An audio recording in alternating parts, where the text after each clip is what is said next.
Тағдырма қанат қақтым, бақтым деп, шын қызды іздеп бақтым. Байлығыңа пенде боп, құшақ жаймай, өлең жырым өмірде сені таптым деп жырлаған Тәуелбайдың жалында ақыны Жүзқұдық ауылының тумасы Ахметов Сәуірхан Құлбарақұлының отбасына біз бүгін ат басын бұрып келдік. Ал енді Сәуірхан аға, алғашқы сұрақты жалпы өзіңіздің отбасыңыз мүшелеріңізбен өзіңізді жақсылап таныстырып өтіңіз. Қайратжан, қош келдің. Жексенбілік жүздесумен өнер иелерін және де басқа үлкен ақсақалдарды сөз дуалы таныстырып жатқанына біз қуаныштымыз. Талабың оң болсын.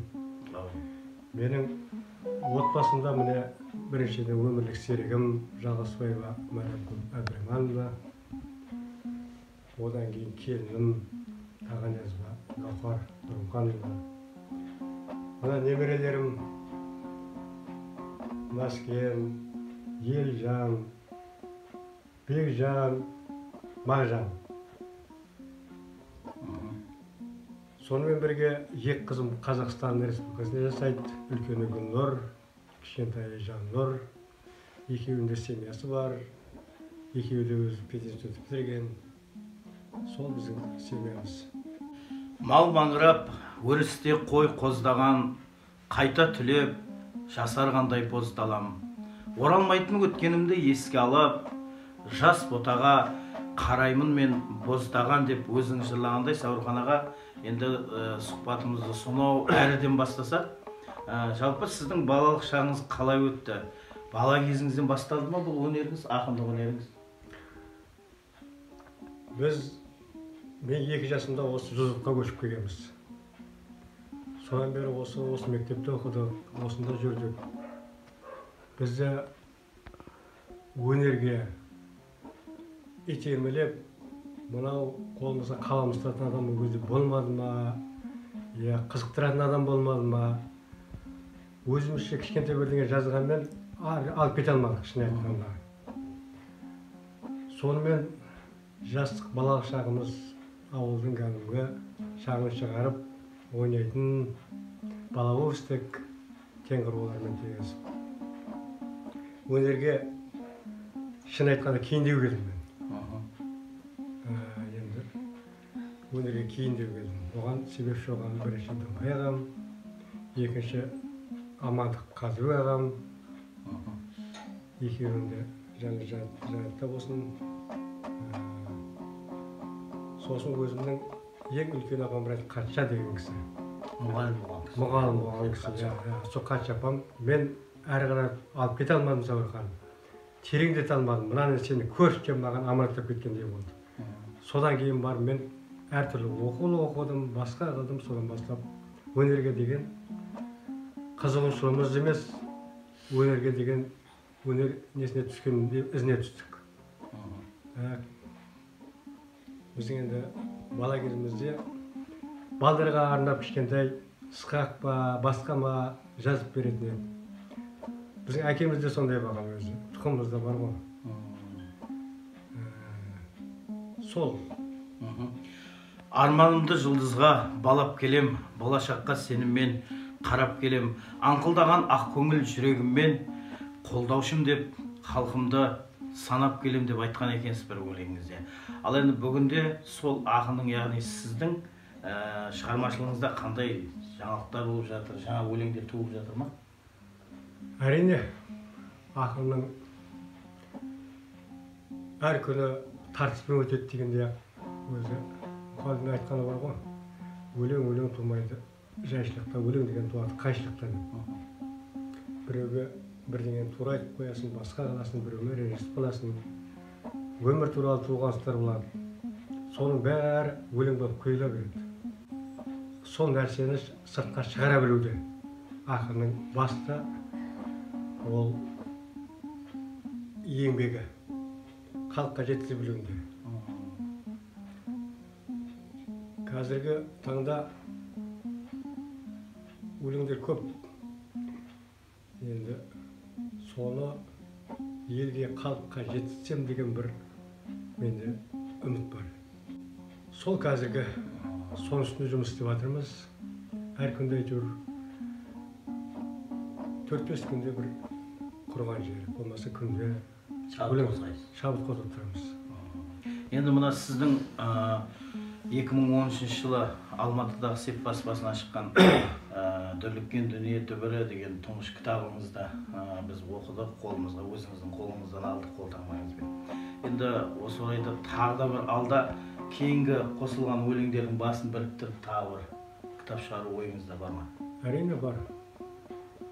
Құдай қаласа, мынау карантиннен құтылса, бір мамыражай күнге енсе, 2021-де сол нәрселердің басын қосып бір үлкен кітап шығарсам деген ойымда бар. Талаптарыңыз. Бір бақытым, қызығым да немерем, тәтті сезім қиялдарға бөлеген. Бойында жоқ қулығы менен сұмдығы, немеремді періштеге теңерем деп Сәуірхан ағамыздың өзі жырлағанда, енді құрметті ағайын, біз Сәуірхан ағамыздың немерелерінен атасының өлеңдерін естейік. Алдымен Наскеннен тыңдайық. Мен Сәуірханова Наскен Ерланқызы атамның ана тілім өлеңін оқып берейін. Ана тілім қазақ тілі қарағым, келмес оны басқа тілмен жамағым. Ана тілмен ұятымды кестелеп, ана тілге қазынам деп қарадым. Ана тілім қазақ тілі ардақтым, осы тілмен өмірімді жалғаппын. Өзге тілді үйренсем де қаншама, өзге тілмен өз тілімдей жамбаппын. Ана тілім өң бойымда шымырлап, бос торғайлар өз тілінде шырылдап, сенің қазақ екеніңді әйгілеп, желекпе жел ызыңдайды сыбырлап.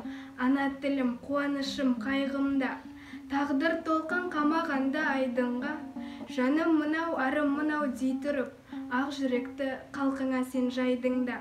Ана тілім өзгермейді, өшпейді, өзге халық көрсетсе де сесмейлі. Тілді ұмытсақ, ділді ұмытсақ адам, келер ұрпақ бізді сірә кешпейді. Тамаша, Наскен. Керемет. Енді Наскеннің осындай керемет өлеңінен кейін мен Елжанның да өлеңін естігім деп отыр атасына. Мен Сәуірхан Елжан Ерланұлымын, атамның ана туралы жыр дейтін. Анам менің аппақ нұр шұғылалы, мен айтпай-ақ бар әлем ұғынады. Тал бесікте асылған жас анадан, келемін мен жаныңда ұғып әлі. Анам менің айы да сен, күнім десен, алақанда жұмыр жер күлім десем. Сұлулыққа әлемді толтырам ба, жүрегіме жылу боп білім бесең. Нұр дидарың нұрланып әжім басқан, жер анамен егістің сырын ашқан. Пәк нәресте оралып жүрегіңе, бейбіт күнге жол сілтеп тұғыр тастан.